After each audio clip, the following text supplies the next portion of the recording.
I do want to start out because I think this is pretty important. Again, the understanding the viewpoint of the men and women, again, the finest among us that served in the military, particularly those in Afghanistan.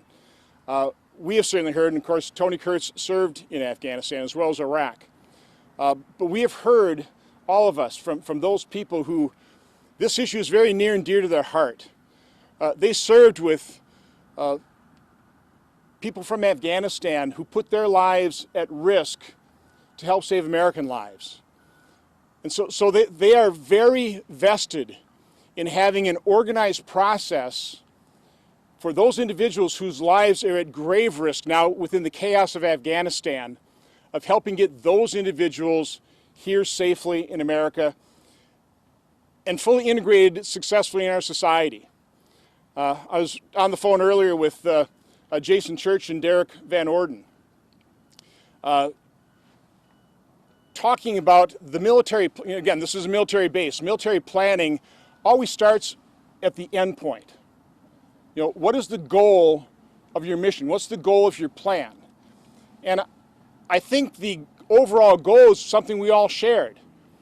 Is first and foremost, make sure that every American citizen in Afghanistan would get out safely before the chaos began.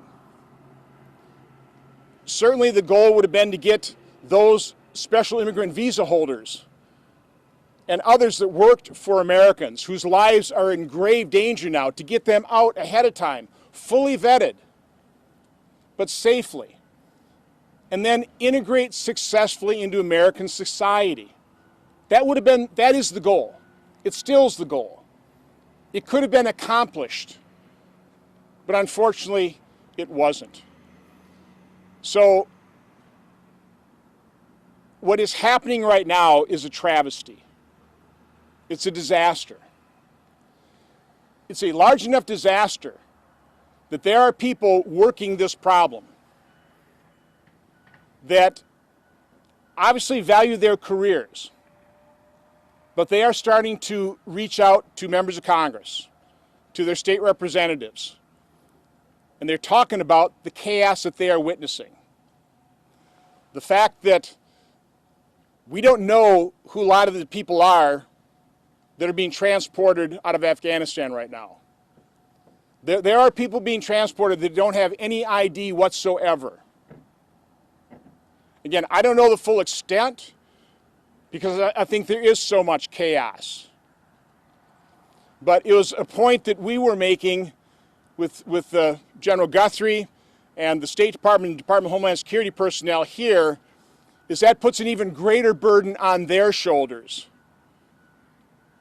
to evaluate and vet and try to identify those individuals that they are going to be taken care of here. Now, I will also say that it certainly sounds like the first group are people that are just relieved to have been able to escape Afghanistan. I mean, they won the lottery. They're here in America. I truly think the vast majority of the people that will be coming here, and the numbers I'm hearing are probably in the tens of thousands, the vast majority are here wanting what we want. Freedom. An opportunity to raise their families in safety and security with opportunity. I know the veterans of Afghanistan that I've spoken to and spoken with. That is what they want. They know so many of these people. They know they saved their lives. So I want the American public to understand that's an important responsibility that America holds. Let's not forget that. But let's also not forget that we need to keep this nation safe and secure. And the last point I'll make until I open it up to questions is the reality on the ground is ugly. We don't know all of it because so many journalists have already left for their own safety. But I'll just leave you with this one question. How many special immigrant visa holders do you think the Taliban are letting into Kabul airport right now? how many people that are the folks that are Afghanistan veterans want to pull out to safety? How many of those people do you think the Taliban are allowing through the gates of Kabul airport? Again, this didn't have to end this way. This is a travesty. This is a disaster. This is incompetence on the part of this administration. And there's simply not enough lipstick to put on this pig at this point in time. But I will end once again saying that the finest among us, the men and women of the military here on this base in Fort McCoy, they will do everything they can to serve honorably and to do as best job they can to help the people coming here and keep this country safe. So with that, happy to open up to questions. Senator, on the ground today, what did you see inside? What did you hear from officials on Fort McCoy about what is actively happening? And did you talk with any of the refugees who have arrived here already? No, we weren't able to speak to any of the individuals from Afghanistan. What we were told is a little over 1,000 people have come here. They believe their capacity is going to be at 10,000. They're starting to get regular updates in terms of what flights are going to arrive, but we don't know really the pace, so we don't know when they're going to hit that 10,000 person capacity. They're setting up the process. One thing I have to admit, there were two things I was kind of shocked about. Is first of all, the commanding general had no idea that he was going to be serving in this capacity, that this was going to be the mission Fort McCoy till 10 days ago. There wasn't, over the course of the months from when President Biden announced the total withdrawal out of Afghanistan, there was no, well, we're going to have to we're going to have to process people. We're going to have to, welcome in the special immigrant visa holders. There wasn't a discussion over months so we could plan. This happened 10 days ago. And the other question I knew the answer, but it was still shocking to hear, is when I asked how many people have ID, do you know whether everybody has an ID that has come into Fort McCoy yet? They couldn't answer that question. Again, that's how chaotic this is. This is how unplanned and how unorganized this was from the top. Again, the folks here on the ground will do a good job. I think we're all confident of that. These are dedicated individuals, the Department of State, Department of Homeland Security, Department of Defense. But there's been a failure from their leadership, which has created this very difficult situation. Senator, the White House has said earlier in the week that everybody who's coming here is getting biometrically and biographically screened, either in a third-party country, but before they get to Dulles Airport. How does that compare with what you've heard at the base so far? It doesn't ring true. So maybe they're taking biometrics now, but you need biometrics having taken beforehand that you can compare them to. It would be nice if we knew everybody had even just an identification card. I'm hearing they don't. And again, it should be quite telling that, when I asked the general, do you know that everybody here has at least an ID? Again, not his fault. He said, no, we don't know that. So that speaks volumes. So I know that the administration is going to be telling you, this is what we're doing. This, like it's all organized. Like it was all pre-planned. It's not organized. It wasn't pre-planned. It is chaos.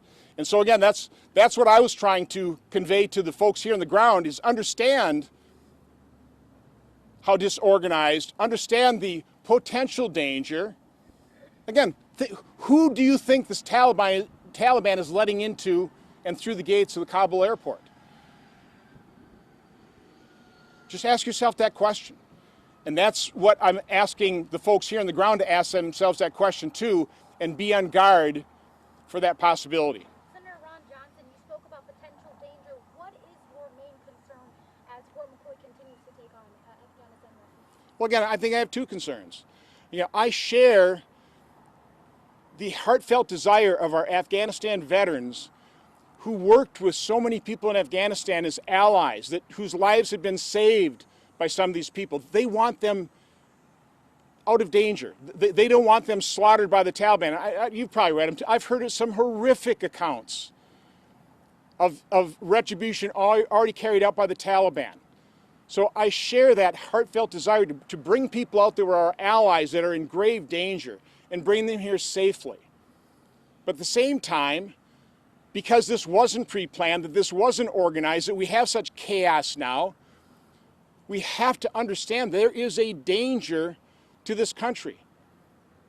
And we need to recognize that, so we have to take our time. We can't rush through the process. We can't be playing a numbers game.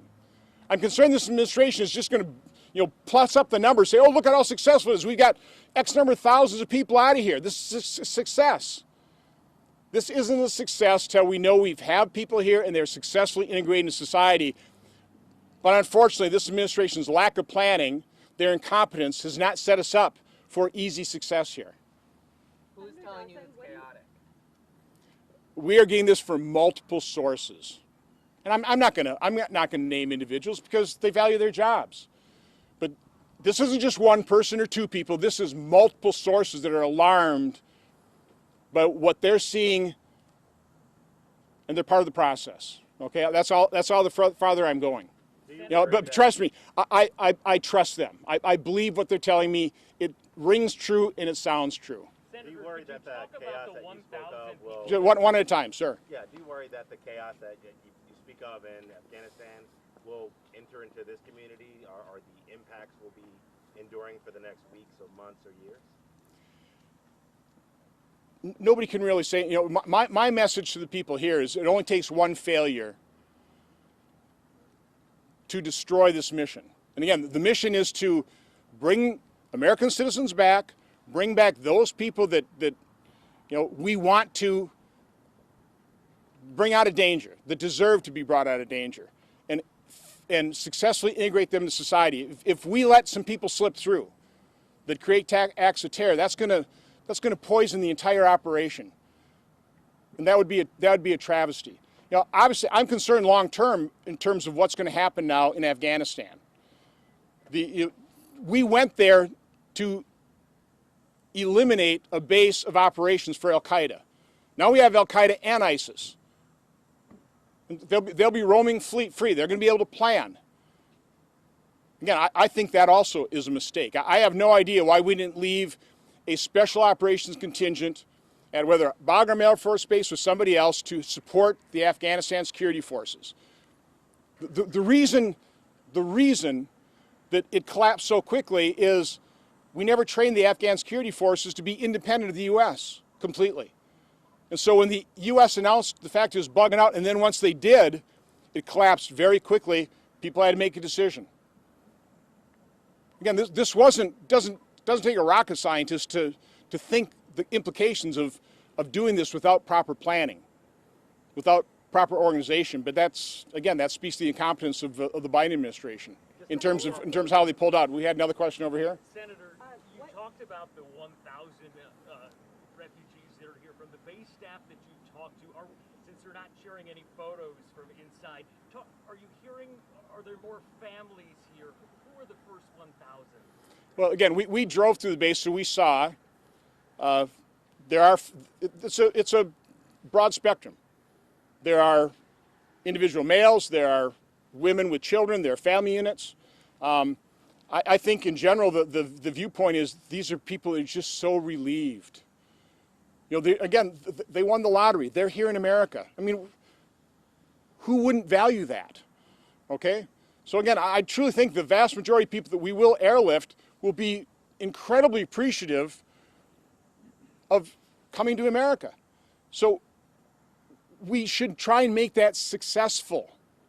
And that's why I say, one failure could paint a broad picture negatively toward people that we shouldn't paint, and it could be a self-fulfilling prophecy. So again, we need to keep everything in perspective here, but again, we also have to recognize the chaos created by the incompetence, and the folks here on the ground are going to have to try and deal with that. So that again, both goals can be achieved. Senator Johnson, what kind of vetting process are you suggesting should occur before these people are airlifted out of Afghanistan? Well, one of the things I really have been stressing, and actually talked to Jason Church about this would be a wonderful project for him, is help organize veterans in Wisconsin, maybe nationally. People that know the folks coming in from Afghanistan. Make those connections. And by the way, the State Department representative said, yes, we're absolutely going to do that. So we're going to have to put this into overdrive now, is making the connections of people that served our military, that helped save people's lives. You know, even just did the mundane things.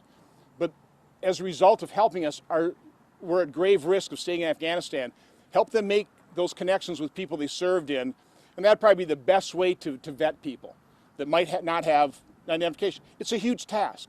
I think that the goal here, and it was only a goal, was to kind of process people in 14 to 21 days. Now, some people you may be able to move, you may be able to vet them that quickly and be certain, as certain as you can be with anybody, that these people, you know, they're here for the right reason and represent no risk. It may take a much longer time for others, and you know, part of the problem is we are granting them a certain immigration status. It's a legal status. They're here, which means they are also now, as a result of what this administration is doing, they are entitled by our laws to certain immigration benefits.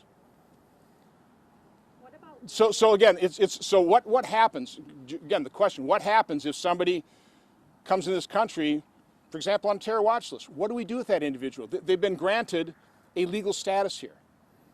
It's not going to be easy to, well, just send them back. This will be a legal fight. This is what this administration, through their competence, has opened us up toward, or to. What about women or other vulnerable parties, journalists, professors, people like that who are also asking for help? Well, again, I would hope that the Taliban would let some people through, but I don't have a great deal of confidence in the Taliban being humanitarians all of a sudden. This is a brutal regime. Again, I think you've heard some of the accounts. They're so brutal, I can't even talk about them in an interview. But I'm highly concerned. And again, I just don't see the Taliban in their good graces allowing people that helped the U.S. military in any way, shape, or form. I see them letting some people that could be a real problem for us through. Again, it's a nasty reality, but we have to face that. Senator Johnson, just to clarify, so what we've been told by the White House is that these people who are under the special immigrant visas or under those P2s, those different verifications that are allowing them to come here, that they're going to other bases in other countries first, finishing their process, which typically takes about 2 years, depending on where they're at in that process, and then they're coming to the U.S. Is that not your understanding that that's happening? So my understanding is that the number of people that really are the special immigrant visa holders is a pretty small percentage of the people that we're transporting here now. It's not, these aren't all special immigrant visa holders. It's a small percentage. Okay, and unfortunately there's a pretty large percentage of people that don't even have ID. But I don't know what the truth is. I mean, listen, I've been investigating for like 6 years. It's hard to get the truth out of any administration. They hold information pretty close to the vest. One of the reasons we're here and holding this press conference right now is to ask the questions the American public should be asking, should be demanding answers to. So personally, I'm not taking anything the administration is saying at face value. Again, they're gonna try and put lipstick on this pig, but there's not enough lipstick. Okay? So we need to verify what they're saying. And quite honestly, I need people to come forward that know what's happening. And I need people that are willing to go on the record and tell us what's actually happening. And that's ongoing. One of the commitments I try to get out of people here in Fort McCoy is, if you're feeling uncomfortable, if you think you're being rushed and you're putting the American public in danger, you have to reach out to the people's representatives, the people that have been, we've been elected. We have that responsibility to our constituents. They have that responsibility to us to keep us informed. Now, hopefully that won't happen. Again, I got my fingers crossed. I'm hoping this all works out well, and there are no failures and people are successfully integrated into American society. But I'm not willing to ignore reality, and I'm going to tell the American public the truth, what I know. Okay, and what I don't know. So I don't know all these things, but this is what we're hearing from multiple sources. At this point, does Fort McCoy have the resources it needs to do this? And if everything else is chaotic, how will it be a smooth operation? Well, so General Guthrie assured us that he is getting every bit of support that he needs from the military. You know, they flew in personnel, it's something like 1,000 people, military police unit to come and, you know, so no, he is getting all the resources he needs. Again, that's why I say I'm confident that the people here on the ground and the United States military here will do their job with dedication and professionalism. So there's no question of resources in terms of being able to do that job. So let's not rush the process, okay? And again, I think the best way to vet people is, you know, put out an APB to military personnel that know folks that want to see, you know, be safe and sound, to contact the State Department, contact the Department of Defense, and say, listen, I'm happy to vouch for these people that I know. If you hear of them, let me put me in contact. I think that's the most efficient way of trying to do this, and probably the most certain way of trying to come to grips with, you know, how do we let people in and how do we successfully integrate them into American society. Again, that should be the goal. Senator, with that process, how long is that process? Are they here for a month? Are they here for a couple of weeks? Well, again, are they here for years? I mean, when do you finally release them? So the representative of the State Department was hoping it could be 14 to 21 days.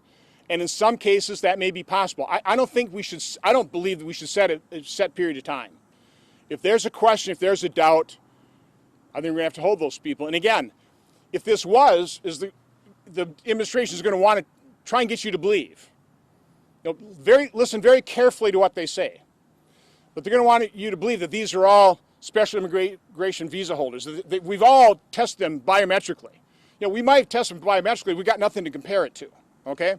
So listen very carefully.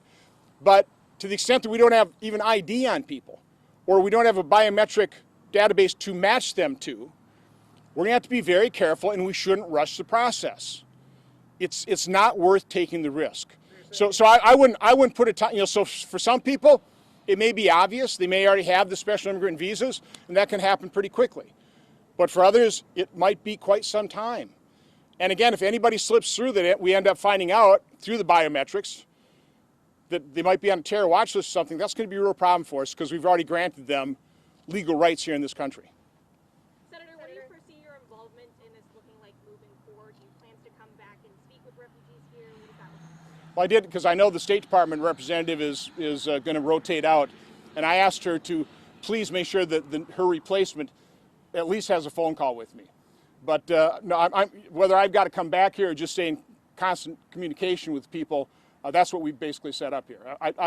I put a burden on them to keep us informed so we can keep the American public informed, and state legislators, state senators here, I'm sure will be watching this as well. Okay, so I mean, again, that's why I'm so thankful that they came here. They're concerned about their constituents. They deserve answers, and they'll be demanding them as well. Okay. I got, I guess, one more question. Oh, right here. Yeah. How do you plan to balance the sense of urgency with such a thorough vetting process as the situation in Afghanistan is expected to get worse? Well, again, once people are out of danger, I'd say, you know, what is the urgency?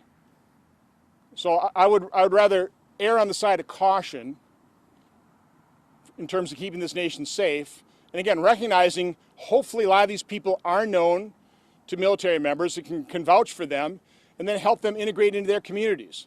I mean, it does sound like it's not going to be, we're just going to open up the gates and then all of a sudden we're going to have a community here. It sounds like people will be distributed all across America. Right now, an awful lot are going to Sacramento, apparently, as well as back to Virginia, you know, to be with some of the military families that they served with. So, I mean, I think that's kind of the reality situation. But again, once people are here in safety, there's no urgency to just get them out the door. The urgency is to make sure that we vet everybody and that we are as confident as we possibly can that these are people that helped us, that, you know, we have a responsibility to make sure that they are safe and that also that they can integrate successfully in our society.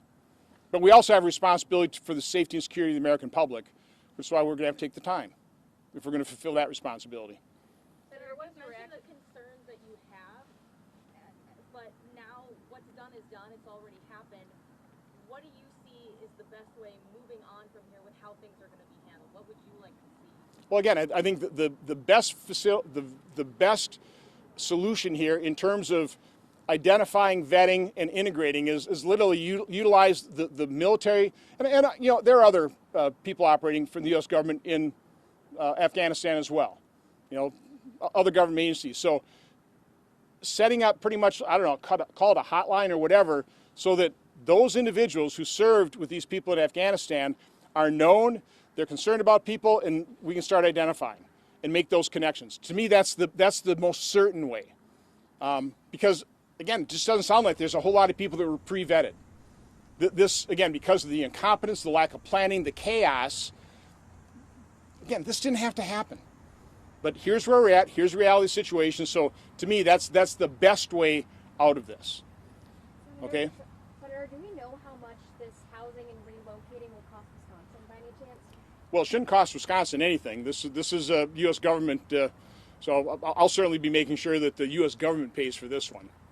Okay? Senator, talking about the current administration, President Trump also desired to leave sooner. Do you believe the results would have been different? I would hope so. Certainly, our council was always conditions-based. Again, I was never in favor of total withdrawal. Again, I thought after 20 years, after the sacrifice of the finest among us, if we could provide a stabilizing force to support the Afghanistan military, I thought, and again, keep the terrorists at bay, not give them another, you know, haven which they could plot against the U.S. I thought that would have been the right course. So I never agreed with total withdrawal, but a drawdown, limiting it to just to special operation forces, I thought would have been, you know, had I been sitting in the Oval Office, that's probably the choice I would have made. But I would have hoped that the previous administration would have done a lot better job planning this out. And let's face it, this administration had 7 months plus in office. And it's telling, let me repeat, the fact that the commanding general here didn't even know that this was going to be his mission at Fort McCoy till 10 days ago. I want that sinking in.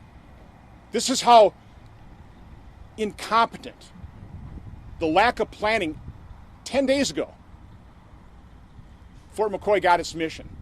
Not if, you know, they weren't talking about this, you know, a couple months ago. You know, they should have been talking about this the day that that Biden made the decision to bug out of Afghanistan. They should have been planning this, and they didn't. The American people have to look at that reality. It's not a pleasant reality. I think one last question here. Speaking on the administration as well, what do you think of Biden saying he still is sticking with the August 31st deadline for evacuation? Do you think that's reasonable?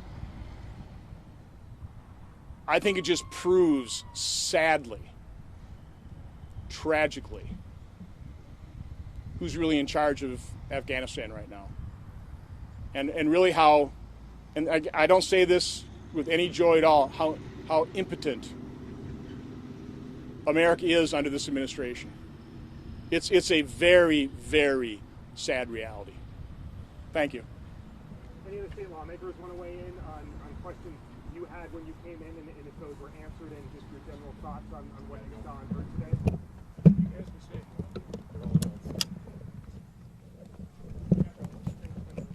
If you contact Vanessa from our office, who you RSVP for, we're going to try to get her those photos of the inside as soon as possible. So thank you.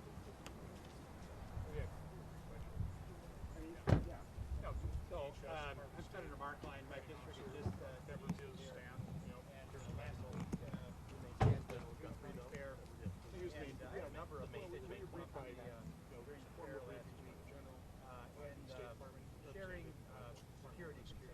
I think the vast majority of the constituents that I serve are sympathetic to the Afghan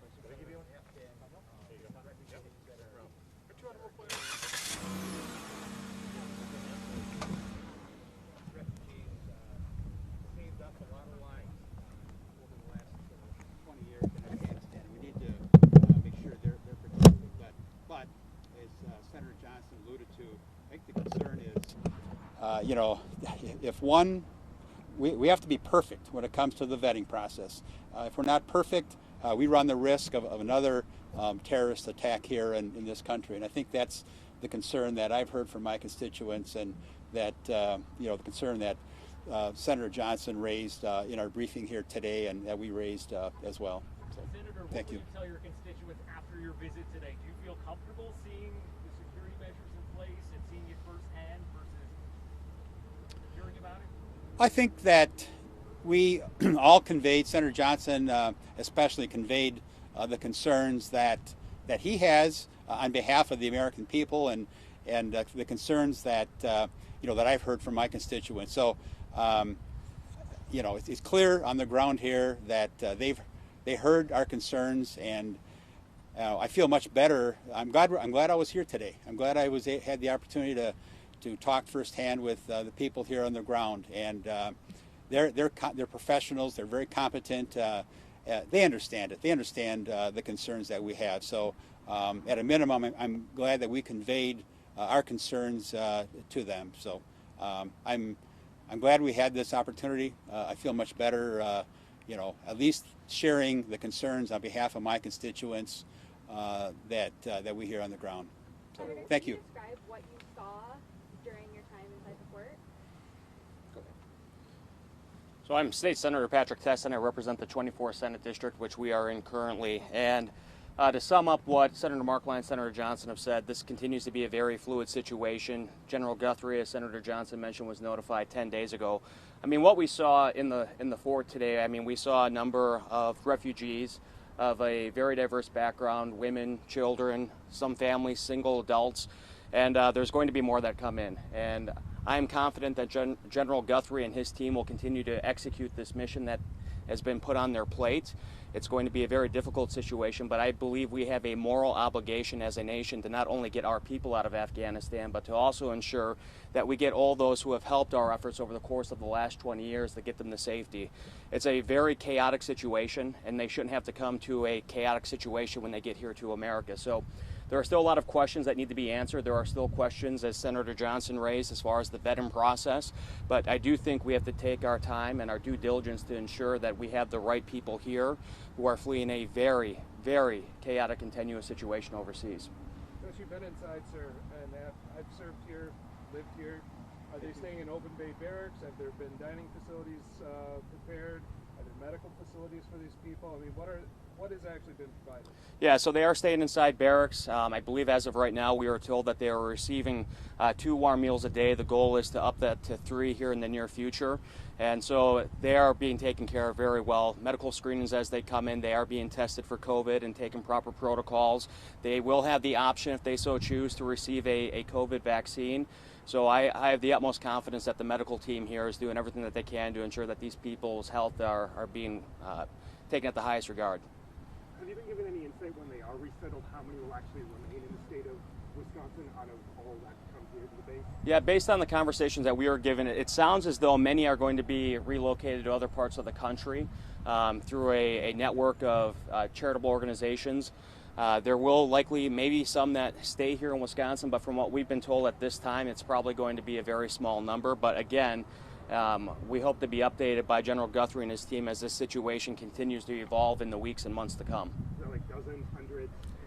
We can't say for sure right now. Does a lot of that depend on the resettlement agencies here in Wisconsin, what they can take on? And yeah, that's going to be questions that continue. And But these are national efforts. I mean, you have organizations, I think they set up to 9 of them. Way to go. Thank you. But, Sorry, Channel 8. I mean, this is a national effort, so it's not just obviously folks in Wisconsin. And I just want to echo what Senator Johnson said and my colleagues. You know, the military, less than 10 days, they mobilized this.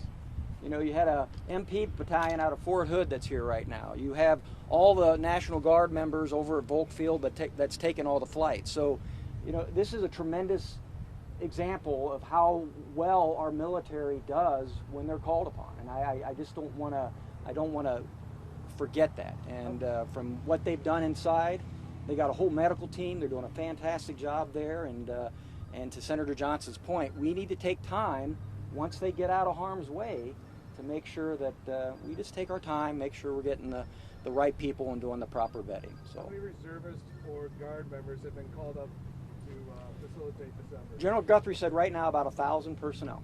Will that go higher? It all depends on the mission. Like he said, like Senator Johnson said, he has got everything that he needs, and he's just basically a phone call away if he needs more. He's very confident of that, and I feel, you know, being on the other side of the house, being in the military for 20 years on active duty, the general is very confident that he has the assets that he needs to complete his mission. Is that 1,000 including folks already here at the base, or 1,000 personnel brought in from elsewhere? You know, that I don't know, AJ. I know it was 1,000 personnel. I'm sure obviously they're getting augmented from folks that are right here. So. Do you have a sense of the impact, positive or negative, on the local community, or will everything be confined to basically behind those gates? You know, all I know is my constituents want to know what's going on, and I would expect that it's going to have some influence. You know, Nancy Vandermeer, Lauren Holdenberg obviously represents here. I represent Volkfield along with Senator Markline.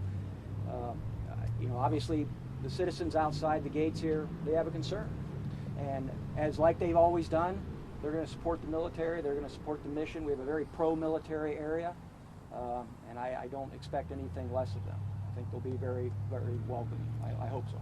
A little follow-up on that question. I'm Representative Lauren Holdenberg. I represent the southern half of Monroe County. I asked the question because constituents asked, are these kids going to go to local schools? And Kelly from State Department said no. You know, so that was kind of concerning for a lot of people. I was getting some emails on from local schools. Hey, are they going to actually be in the schools? So. What was the concern from that? Was that administrators or parents, just in terms of general numbers are asking, hey, you know, are they going to be in our schools? And it sounded like the schools were open for that, but sound like that is not going to be something going on. So. Representative Kurtz is a veteran. I mean, what is your response to kind of this mission and Wisconsin being part of it? Well, would you please go in front of the mic so we can all hear you? Thank you. So, you know, as a veteran, you know, we have an obligation. You know, you have people don't understand that in Bagram or even in Baghdad, you have so many foreign nationals, Iraqis or Afghanistans, that worked on post. You know, they worked in Bagram, they worked in Baghdad, and they came and gone every day, and they had security checks, etc. So, over time, they began. You know, they developed friendships with military. You had all the interpreters that literally saved Americans' lives. So, you know, when you're on the military side of the house, we do have an obligation to these people, because if they stay in Afghanistan, those families. I mean, the Taliban they don't comply with the Geneva Convention. As you heard Senator Johnson, the stories that are coming out are horrific. And I don't think the vast majority of American people understand that. And so Wisconsin has a critical role. We have an obligation, but to Senator Johnson's point, once we get those people out of harm's way, you know, is it somewhere in Europe? Is it here in the States? We need to make sure that they're here for the right reasons. And like Senator Johnson said, I completely agree. The vast majority of them are here for the right reason. But all it takes is one. And we got to make sure we do our due diligence. So. Thank you. Thanks, everybody. Thank you. Thank you. Thank you.